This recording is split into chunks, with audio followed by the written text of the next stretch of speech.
Hello, I'm Gil Zilkha. Welcome to my channel. This video is taken from my larger video discussing the major symphonies, which is a follow-up to my previous video on the major symphonies. This one is covering the second grouping of symphonies. And if you enjoy this, I hope you'll take time to look at that larger video. Just know that you can click through it. It's divided into chapters to check out whichever symphony you're interested in. So I hope you enjoy it. Okay, now let's move to early 20th century English composer, Ralph Vaughan Williams, probably the greatest English symphonist. He wrote 9 symphonies, and I'm going to first discuss the most popular ones, starting with the London Symphony, the Symphony No. 2. And it was just what it says it is. It's a depiction of London. There's kind of a whimsical element to that, as well as this sort of beautiful contemplative depiction of London. And my top choice for this is really, I think, one of the great symphony recordings, and that's from John Barbirolli and the Halle Orchestra, 1957. Really good sound quality for its time, especially in this Dutton release. I believe EMI Warner has also come out with a transfer of this recording. Barbirolli, of course, was magnificent in English music, as we talked about with his Elgar. This is just wonderfully dramatic, wonderfully characterful throughout. It just brings out all the elements of the symphony wonderfully, beautifully played. You can't go wrong with this one. However, I also want to recommend, if you're talking about the London Symphony, Sir Henry Wood, recorded way back in 1936. If you're talking about the London Symphony, pretty much nobody was more associated with London than Sir Henry Wood. He conducted the Proms concerts in London for half a century.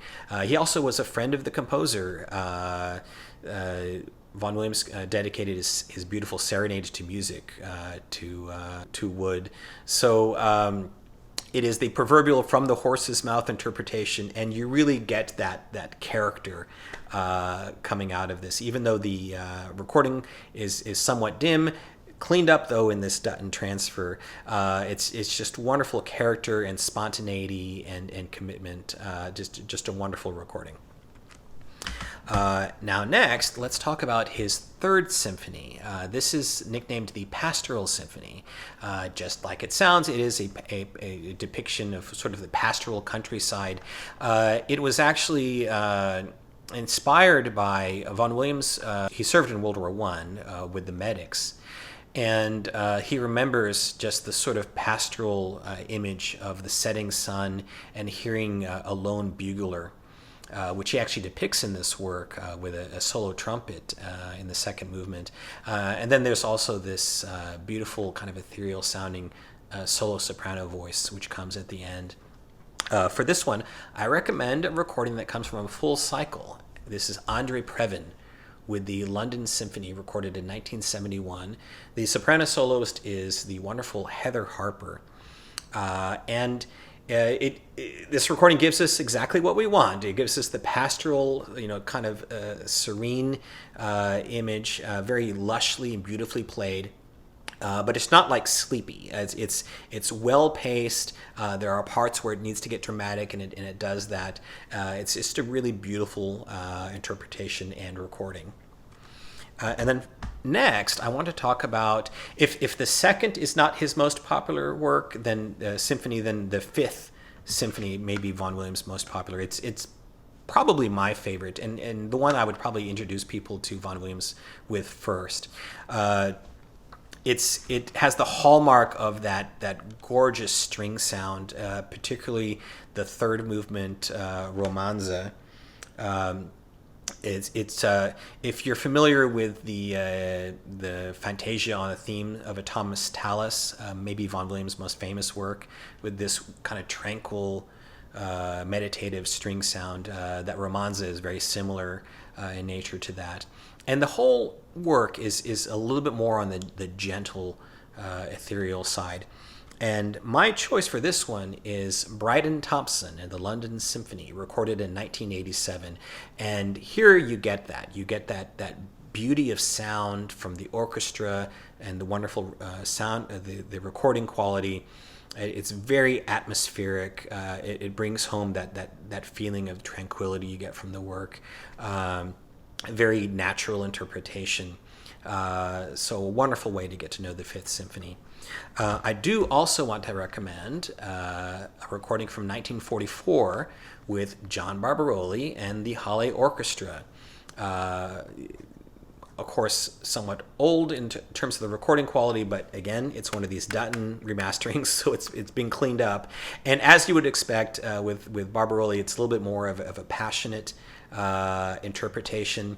That third movement romanza is very lovingly done. Just a really a beautiful interpretation.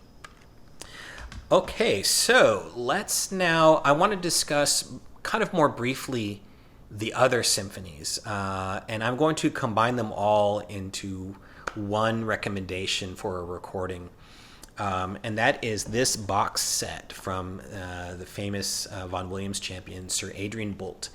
Now, this is his first set of recordings from the early 50s, the Decca mono recordings, which, they're not the same, obviously, as a stereo recording, but they were engineered fairly well by the Decca engineering team, headed by John Coolshaw. And especially for these other symphonies I'm going to discuss, which are the less kind of ethereal, they're more sort of the dramatic ones. I would say that the sound quality is not as much of a drawback. It's the drama and the passion that comes across. Starting with the first symphony, that's the C Symphony. And that is really more like an oratorio. It's a choral work, essentially, including a couple of soloists. I sang in the choir for this 20 years ago, and my voice still is not recovered. It is a screamer.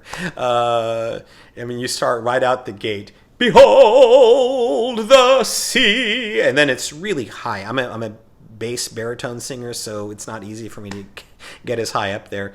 But this version with Boult, very dramatic, very exciting, just fervently done. You have two soloists in Isabel Bailey and John Cameron, who were standard British oratorio singers. So that they sing immaculately. It's just a really exciting, dramatic version. And then the next one is the fourth. This work is really you almost wonder if someone heard this for the first time, they turned to Vaughan Williams and said, "Rafe, are you having a good day?" Because it's really a stark, bleak work. And the way he put it is, he said, that's just the way I felt when I wrote it. And again, you get a very dramatic, stark reading here. Really, the only one I would say that it competes with in that department is Vaughan Williams' own version, which is on this Dutton, coupled with the Barbirolli Fifth. Sorry. This was with Vaughan Williams conducting the BBC Symphony in 1937. Again, well remastered by Dutton. And that one, the drama is even more palpable and visceral.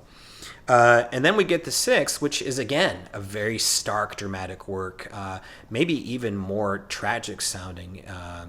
That's a really great work. It has this kind of haunting, quiet ending. Most of Vaughan Williams' works, symphonies, actually end quietly. The fourth is one that ends with a boom, kind of fitting the stark the stark vibe that is throughout that work. And then we get to his final three symphonies, and those sound a little bit better in this box set in terms of the recording quality. The seventh is the Sinfonia Antarctica. It is indeed a programmatic work describing sort of the harrowing nature of traveling to Antarctica and battling the elements. You get even sound effects of the whistling, and you get a chorus. a little bit. You might compare it to the Richard Strauss Alpine Symphony, but this one really emphasizes the harrowing danger. And in this recording, you get the narration. There's a little passage beginning each of the 5 movements spoken by John Gielgud. I like that, actually. I think it adds a little bit of a narrative effect to it. And then you have the 8th and 9th symphonies, which they're a little bit harder to describe. I would say in general the 8th is more of a positive, more of a joyous work, lots of energy to that one. And then the 9th is really, obviously that's his final symphony, and that one is a little bit more dark and dramatic and probing. It's a really fascinating work, very different from the rest of his symphonies. Those both sound excellent. Those are both in stereo in this recording. In the 9th, you hear on this recording Adrian Boult come and say, we have the bad news that Vaughan Williams has just passed away. So if nothing else, that once again proved the curse of the 9th is real. So that's kind of a nice touch to the recording.